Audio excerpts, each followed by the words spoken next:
Assalamualaikum warahmatullahi wabarakatuh. Halo sahabat sebuah kisah misteri, kembali lagi bersama saya Rio Wijaya.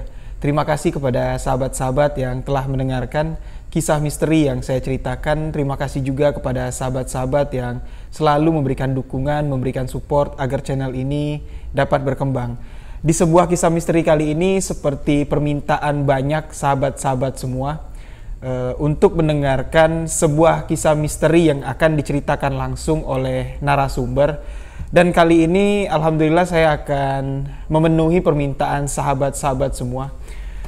Seorang narasumber sudah berada di hadapan kita semua dan beliau akan menceritakan beberapa kisah misteri, pengalaman misteri yang pernah beliau alami.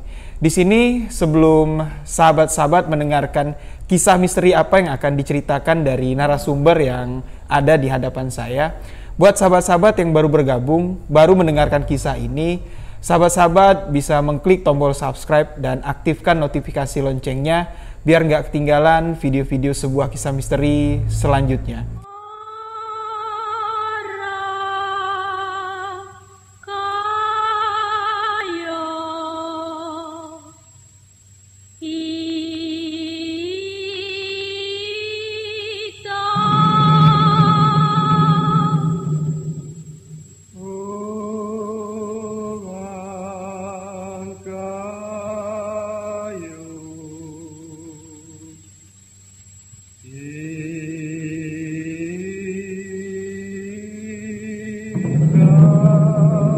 Jadi di beberapa video saya sebelumnya banyak sekali sahabat-sahabat meminta atau merequest kalau saya untuk mendatangkan narasumber secara langsung untuk menceritakan kisah misteri dan pengalaman mistis yang dialami oleh narasumber. Jadi gini, saya jelaskan sedikit kepada sahabat-sahabat. Karena sekarang saya tinggal di Jambi dan banyak sekali cerita-cerita yang masuk ke email sebuah kisah misteri merupakan kiriman dari sahabat-sahabat yang berada di Pulau Jawa. Banyak sekali sahabat-sahabat yang dari Pulau Jawa ingin menjadi narasumber, ingin menceritakan langsung pengalaman misterinya bersama saya, ya, untuk diceritakan langsung kepada sahabat-sahabat. Namun apa daya, karena jarak dan waktu yang memisahkan, jadi ya insya Allah ke depan saya akan mencoba untuk mencari atau mendatangkan narasumber-narasumber yang berasal dari kota Jambi. Namun begini, kalau memang narasumber yang saya datangkan yang asli dari orang Jambi, di sini saya akan terkena sedikit kendala dari bahasa. Karena mayoritas warga Jambi kurang fasih dalam berbahasa Indonesia. Jadi sekarang saya perkenalkan, saya memanggilnya Om ya. Om Ahmad Jawaren sudah berada di hadapan kita semua untuk menceritakan pengalaman-pengalaman misteri yang beliau alami.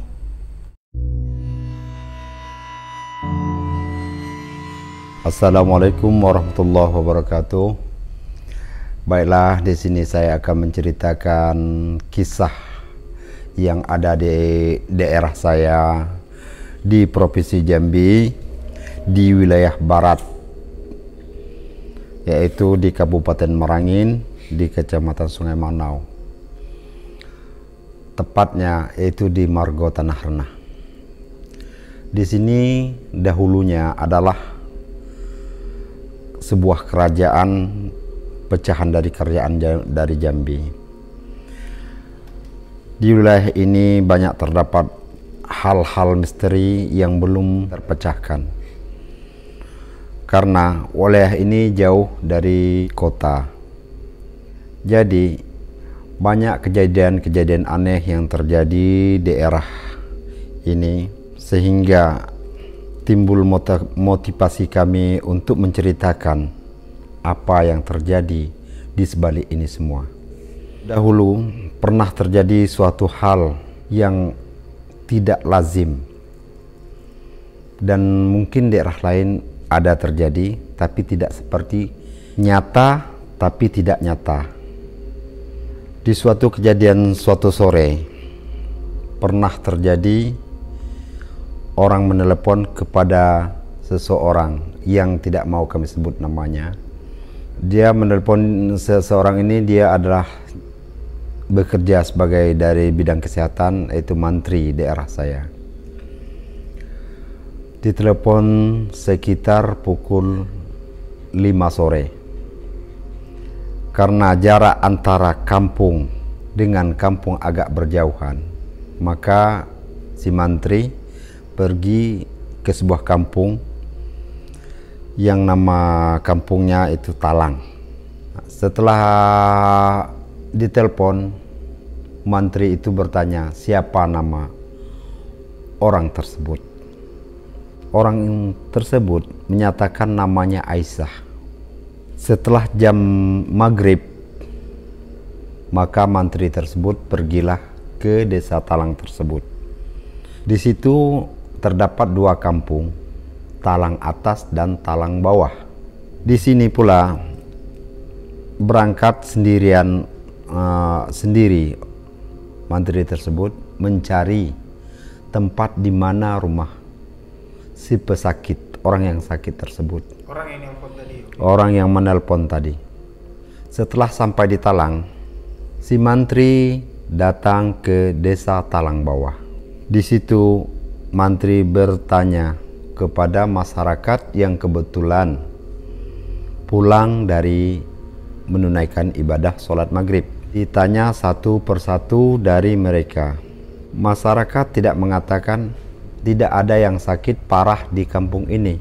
Tapi si mantri berkeras mengatakan tadi ada orang telepon sekitar pukul 5, orang sakit.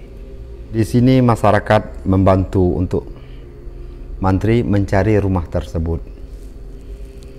Sudah ditanya satu persatu dari rumah penduduk, ternyata tidak ada yang sakit. Jadi akhirnya si mantri mencoba lagi ke kampung sebelah atas, yaitu Talang Atas.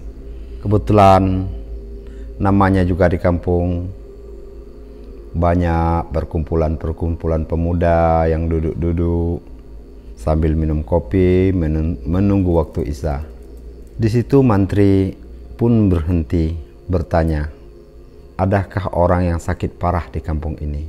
Ternyata banyak si pemuda yang nggak tahu, karena tidak tahu bagaimana keadaan perkembangan di kampung ini. Jadi datanglah seorang orang tua yang kebetulan juga mampir di kedai itu. Dan si mantri pun bertanya, Pak, adakah orang yang sakit di kampung ini yang bernama ini? Sambil termenung, orang tua itu berpikir, rasa-rasanya dalam beberapa hari ini tidak ada orang yang sakit. Jadi timbul keraguan kepada si mantri. Dalam keraguan pun si mantri tetap mencari rumah orang tersebut. Sudah berputar dari kampung atas, dari awal pangkal kampung sampai ke akhir kampung. Toh memang tidak ada orang yang sakit. Akhirnya si mantri kembali dan istirahat sebentar sambil berpikir, siapakah yang sakit ini? Padahal dengan nyata orang ini menelpon dari Talang. Kok dicari, kok tidak ada yang sakit? Antara hati yang susah dengan pikiran yang agak galau si mantri, seolah-olah dipermainkan oleh masyarakat, maka sebentar pun duduk termenung. Sekitar 15 menit termenung, akhirnya si mantri pun pulang dengan hati yang kecewa karena merasa dipermainkan, dibodohi oleh seseorang yang tidak bertanggung jawab. Dalam untuk pergi ke desa Talang itu ada sebuah jembatan. Di situ terletak makam Syekh Maulana Qori.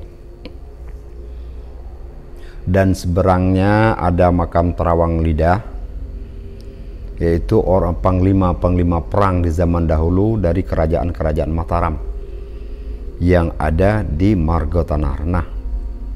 Adapun makam Setio Nyato pun ada di atas bukit yang terletak di desa Talang Segegah. Di sini memang Dikatakan hal-hal misteri sering terjadi. Jadi rasa ketakutan, rasa ngeri untuk pulang pun bagi si menteri pun ada. Tapi karena kampung itu melalui jembatan, maka si menteri pun mau nggak mau, suka tak suka, dia mesti pulang.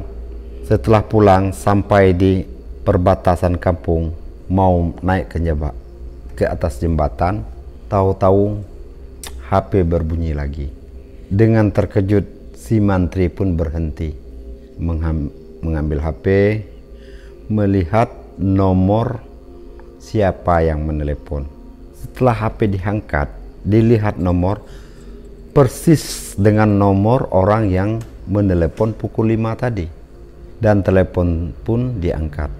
Setelah diangkat, mereka pun berkomunikasi dengan lemah lembut, bahasanya gimana. Pada akhirnya tentu mantri ini merasa kesal, maka dia pun berkata, jangan permainkan saya karena pasien lain pun banyak. Dalam jawaban HP itu tadi, orang itu pun menjawab, saya tidak mempermainkan Bapak, saya tidak ingin Bapak juga kecewa, tapi memang anak saya sakit, bukan saya yang sakit. Jadi rumah kamu di mana? Dengan kesal si mantri itu terus kata, kalau Bapak mau ingin tahu rumah saya ada di bawah jembatan ini.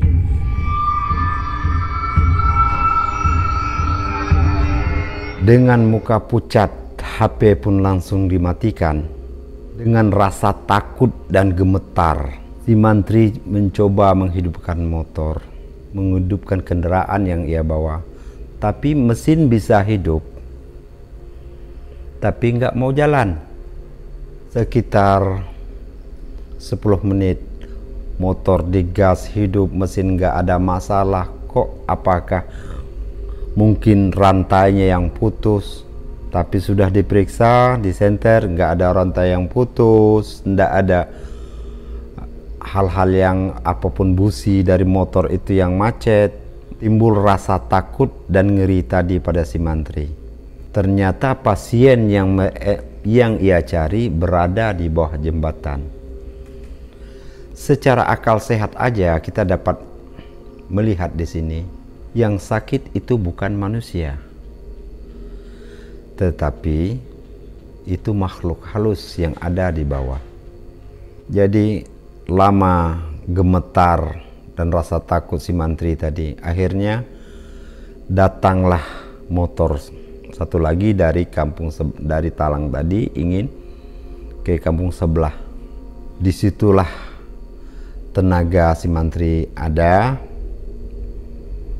Dia pun tidak ada berbicara lagi, langsung start motor dan langsung berangkat dan pulang ke rumah tanpa bicara. Setelah mereka pulang sampai di rumah, termenung, orang bertanya pun dia nggak mau jawab lagi. Akhirnya yang membantu mereka tadi sedang ngomong ngopi di rumahnya, baru dia bercerita bahwa dia tadi yang menelepon bukan manusia, tapi sejenis makhluk halus, entah apa bentuknya. Itulah awal pertama si mantri mau mengobat pasien ke sebelah, dan terakhirnya menteri itu untuk bisa mengobat sebelah. Sampai hari ini pun dia tidak mau lagi mengobati masyarakat yang berada ke sebelah, kecuali pasien itu sendiri yang datang ke rumah. Disebabkan rasa ketakutan yang ada pada diri mantri tadi yang membuat dia tidak berani lagi untuk ke kampung sebelah. Di samping itu juga banyak terjadi cerita-cerita ataupun terjadi kisah nyata di daerah saya. Itu hanya segelintir cerita dari si mantri. Ini bukan kisah seperti hanya cerita-cerita dongeng ataupun cerita yang dibikin-bikin, tapi ini adalah nyata. Jadi ini kisah kurang lebih terjadi tahun berapa, Dio? Kalau tidak salah, ini dalam 2018 yang lalu baru. Di samping itu, setelah itu ada juga kisah terjadi. Kalau untuk di kampung saya ini orang ini cukup dikatakan pemberani. Ngapa saya bilang berani? Karena kehidupan daerah saya pada umumnya tani. Orang tani biasanya kalau daerah saya itu merambah hutan, menebang hutan, dari mulai menebang hutan, membersihkan kayu-kayu, menanam, membuat pondok dan tinggal di hutan sampai tanaman itu kembali bisa dihasilkan. Ini terjadi di tempat yang sama. Manusia yang paling berani tidur di hutan, kemanapun hutan dia nggak pernah takut. Tapi toh ini terjadi di tempat yang sama. Jaraknya hanya sekitar 30 meter dari jembatan. Oh, dari jembatan yang awal ya Pak Mantri tadi. Jadi biasanya di tempat saya orang ini sering berkumpul-kumpul, orang kampung sebelah ke kampung sebelah. Jadi kumpul sampai larut jam 11 malam, jam 12 malam, kalau yang lagi ramai orang sampai jam 12 malam. Jadi setelah asik-asik bercerita, akhirnya timbullah mata pun mengantuk, ingin pulang dengan menaiki motor. Tanpa rasa ragu, tanpa rasa takut, dan kami pun mengetahui dia memang orang yang pemberani. Tetapi setelah sampai di jembatan, perasaan ragu itu timbul. Tapi karena dia seorang pemberani, dia tetap jalan. Sekitar 20 meter dari jarak dari jembatan, motor itu mati. Jadi karena dia pemberani, dia turun, memeriksa apakah kesalahan dari busi, apa gas. Dia cek semua, baik dari busi, dari gas, ataupun minyak bisa menyebabkan motor itu mati. Tapi minyak masih separuh. Lihat busi bersih, rantai pun bagus. Jadi tidak ada keraguan, mungkin ini ada kemacetan, kesalahan teknis lah taruh di motor ini tadi. Jadi dia naik lagi ke atas motor sambil mengengkol motor dengan membaca bismillah. Motor diengkol, dihidupkan, memang hidup. Digas, belum dimasuk gigi, oke, gas normal, nggak ada masalah sama sekali. Tapi setelah dimasukkan gigi, tahu-tahu motor nggak bisa jalan. Roda berputar, berjalan nggak bisa. Si motor tetap berjalan di tempat. Berhenti lagi, apa kesalahan? Matikan motor lagi, periksa dan periksa. Dan pada akhirnya motor pun dihidupkan kembali. Kalau mungkin kita mendengar di malam itu, pas suaranya seperti mesin sinso lagi. Untuk penebang kayu, saking kencangnya bunyi mesin tersebut. Mesin motor itu. Mesin. Jadi motor itu digas. Digas, tapi memang tidak bisa jalan. Jadi motor itu nyala. Digas, tapi nggak bisa jalan. Nggak bisa jalan. Sedangkan kondisi rantai, ban segala macam normal. Jadi timbul di situ, mulai timbul keringat dingin karena dia pemberani. Masyarakat di situ pun mengakui dia seorang pemberani. Tapi kok yang terjadi malam itu, dia merasa takut. Akhirnya dimatikannya motor, kunci dibawanya, dia lari ke rasa takutnya ke kampung tempat mereka berkumpul. Sambil terengah-engah memekik, suara nggak keluar. Mau berlari, kaki nggak mampu. Kalau di ukuran siang, mungkin lebih cepat dia dari motor berlari. Tapi karena waktu malam macam orang merangkak dia berlari. Oh, jadi perasaan dia berlari kencang loh, tapi kenyataannya dia cuma bisa merangkak. Cuman bisa merangkak. Akhirnya sampailah habis jembatan ke kampung sebelah, baru dia bisa melangkah untuk yang sebaiknya sampai dia berlari sampai di tempat orang masih ada ngumpul satu-satu lagi. Dengan suara terengah-engah, dia termenung. Akhirnya dikasih oleh orang tokoh itu tadi segelas aqua. Setelah dikasih segelas aqua minum dan termenung, maka orang pun bertanya, apa yang terjadi? Kok di mana motor? Masih ditanya, masih diam. Akhir sampai yang ketiga kali barulah dia bicara. Tadi memang aku sudah pulang, tapi di jembatan bawah motor aku hidup tak mau jalan. Sudah tiga kali aku hidupkan juga tak mau jalan. Lalu orang itu bertanya, adakah penampakan daerah situ? Di situ saya tidak ada melihat penampakan. Tapi yang ada motor saya digas, roda berputar, berjalan gak mampu.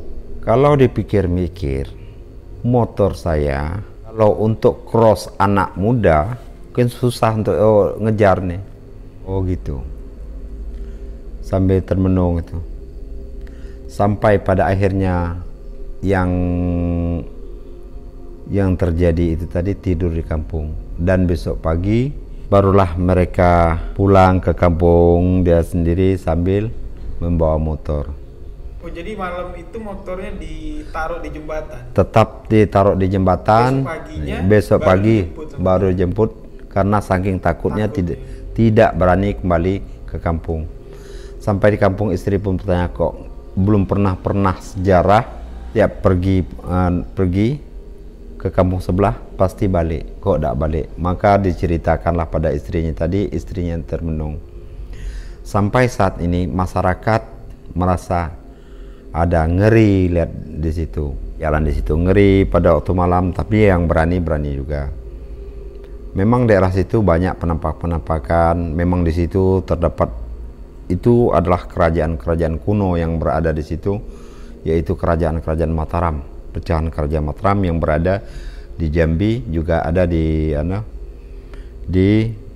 Merangin, yaitu tempatnya di Margo Tanah Renah.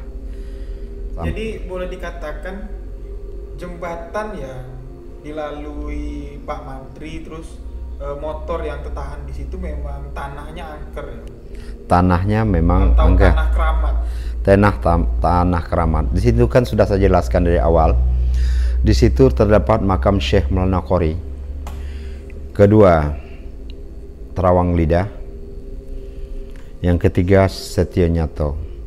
Sebelum Islam itu ada, juga di situ terdapat manusia berambut api. Di lokasi yang sama. Nah, daerah situ karena sudah ada pengislaman dari Syekh Maulana Qori tadi, maka ruh-ruh ataupun arwah yang dia ada yang si rambut api tidak bisa bangkit kembali. Di situ juga ada terdapat Labung Kuali yang dulu dikatakan itu tempat pembantaian. Pembantaian itu di Labung Kuali, itu pembantaian di situ itu pemotong kerbau. Di daerah yang tempat yang kejadian itu. Dulu kan ada Labung Kualinya di situ. Labung Kuali itu seperti apa tuh? Istilah Labung Kuali itu kawah lah.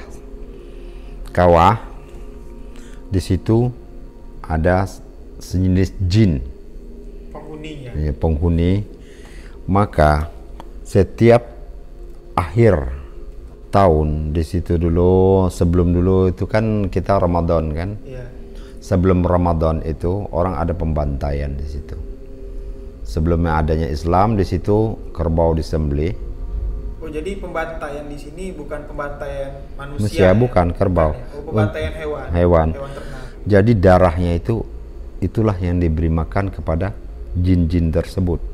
jin penghuni Lebung Kuali. Lebung Kuali tersebut. Jadi karena kepercayaan atau Islam belum masuk, berarti masih bersekutu lah atau bersekutu dengan makhluk jin. Nah, jadi itulah yang dia.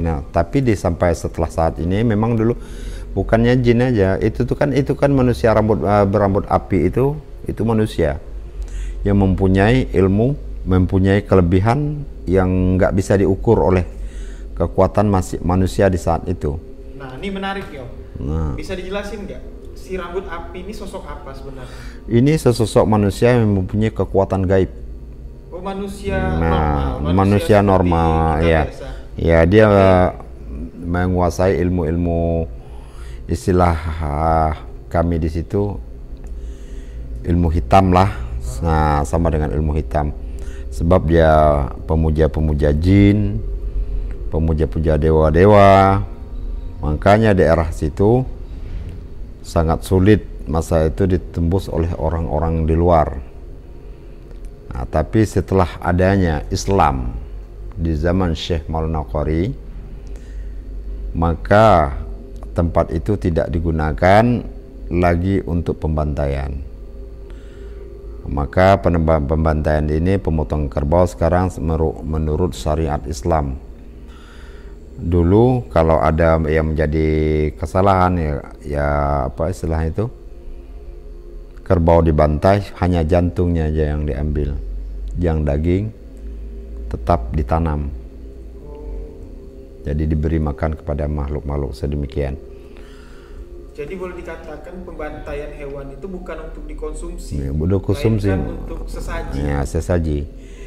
Nah, tapi di zaman-zaman setelah itu pun ada terjadi hal-hal yang aneh, makanya dihilangkanlah apa istilah bantai ini, karena di situ ditakutkan membuka aib kepada yang lain. Maksudnya gimana tuh?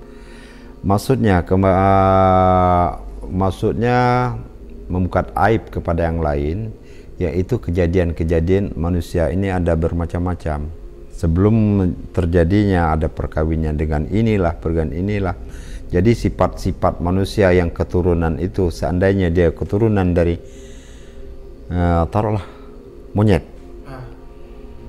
pas diadakan acara itu, anak dari keturunan itu pasti dia manjat-manjat. Anak keturunan yang dari monyet ini pasti manjat-manjat. Makanya sampai saat ini dihilangkanlah itu untuk menutup aib yang telah terjadi. Yang terjadi biarlah terjadi, dilupakan. Itulah maksudnya Syekh Maulana Qari tadi, dihilangkanlah itu semua demi kebaikan masyarakat.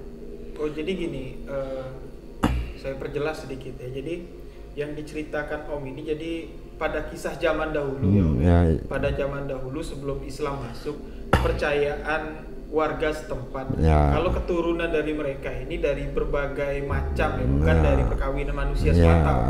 Bukan perkawinan manusia semata. Oh, jadi ada yang perkawinan dengan makhluk sesosok monyet. Jadi kalau sekarang diadakan ritual pembantaian itu, jadi istilahnya keturunan-keturunan yang di masa lalu itu bangkit lagi ke anak cucunya ya. Bangkit lagi ke anak cucu. Jadi pas acara itu anak cucunya yang tadinya dipercayai berasal dari monyet itu berubah sifatnya. Sifatnya berubah kepada bentuk monyet. Nah, dia tetap manusia tapi berubah pada sifat-sifat yang sedemikian.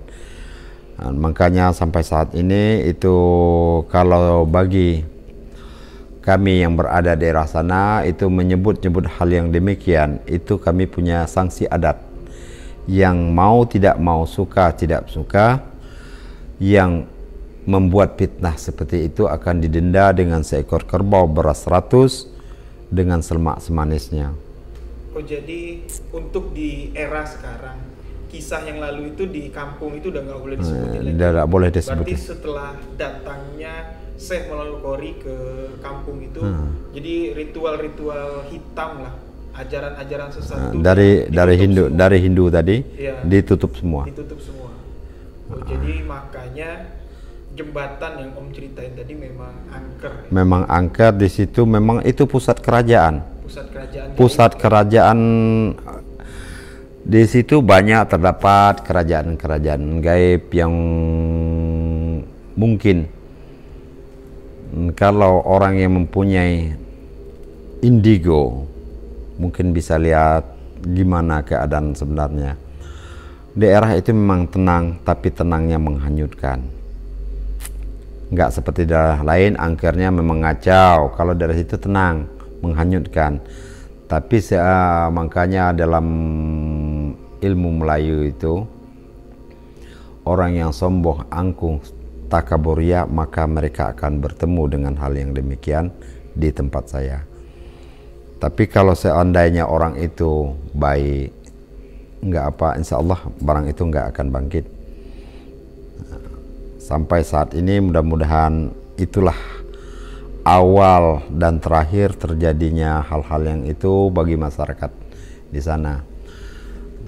Karena banyak dampaknya setelah itu masyarakat yang biasanya berani dari kampung sebelah ke kampung sebelah merasa takut, sehingga bisa melupakan itu cukup lama.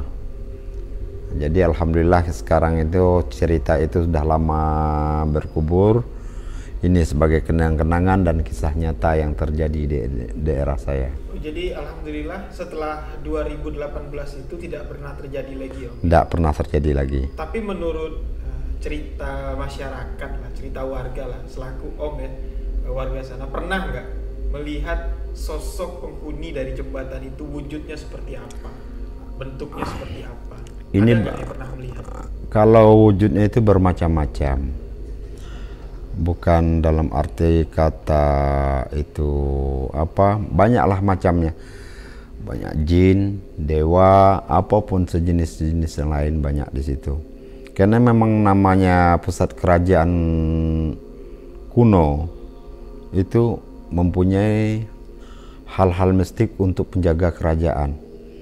Jadi tidak terlepas dari itu, di zaman itu juga untuk itu sejenis-jenis jin ataupun siluman-siluman tetap ada sampai saat ini. Dan mereka tidak akan tidak akan pernah pergi dari situ. Jadi walaupun mereka sudah tidak pernah menampakkan wujudnya, tidak pernah mengganggu warga, tapi keberadaan mereka sampai saat ini memang masih ada. Masih ada. Ya, jadi itulah ya, adat istiadat ditetapkan, manusia tidak boleh berlaku sembarangan untuk ya saling menjaga lah, Om ya. Biar sosok-sosok itu tidak mengganggu kita juga ya. Iya, betul. Ya memang di Jambi ini kan banyak sekali menyimpan kejadian-kejadian misteri, apalagi ya dari kampung Om Juaren ini di Margo Tanah Renang itu merupakan, boleh dikatakan apalah ya, kalau zaman sekarang ini pusatnya pada zaman dulu pusatnya ya hal-hal gaib, hal-hal mistis itu ya berasal dari sana. Sejarah-sejarah Jambi, cerita-cerita mistis dari Jambi itu banyak berasal dari sana, Om ya. Iya, betul. Ini kan hanya segelintir cerita, tapi cerita nyata. Tapi cerita di ini dalam satu kampung ada cerita-cerita lain. Mungkin kita bisa bertemu di suatu saat akan datang, di mana ada kita masa kita akan bisa kita gali kembali sejarah-sejarah tersebut. Oke, ya jadi mudah-mudahan insya Allah kita semua diberi kesehatan, umur panjang, murah rezeki. Insya Allah nanti saya akan mengajak sahabat-sahabat semua untuk berkunjung langsung ke kampung dari Om Juaren. Kita bisa melihat langsung, Om ya, jembatan yang Om ceritakan, makam Syekh Melonokori, terus makam keramat Terawang Lida, terus makam keramat Datuk Setio Nyato. Kita bakal banyak lagi menggali sejarah lah, terutama sejarah, menggali hal-hal mistis yang ada di Margo Tanah Renang yang berada di Provinsi Jambi. Jadi demikianlah sebuah kisah misteri yang disampaikan oleh Om Juaren yang malam ini menjadi narasumber di sebuah kisah misteri. Semoga apa yang disampaikan oleh Om Juaren menjadi pelajaran untuk kita semua. Ya, walaupun kita melihat suatu tempat itu terlihat sepi, nyaman, namun kita tidak patut melupakan bahwa di tempat itu juga terdapat kehidupan lain selain kehidupan kita selaku manusia. Jadi disitulah pelajaran yang bisa kita ambil, saling menjaga toleransi, Om. Ya, betul. Oke, demikian sebuah kisah misteri kali ini. Terima kasih untuk sahabat-sahabat yang telah mendengarkan. Saya Riwijaya dan Om Juaren mengucapkan wabillahi taufiq wal hidayah. Wassalamualaikum warahmatullahi wabarakatuh.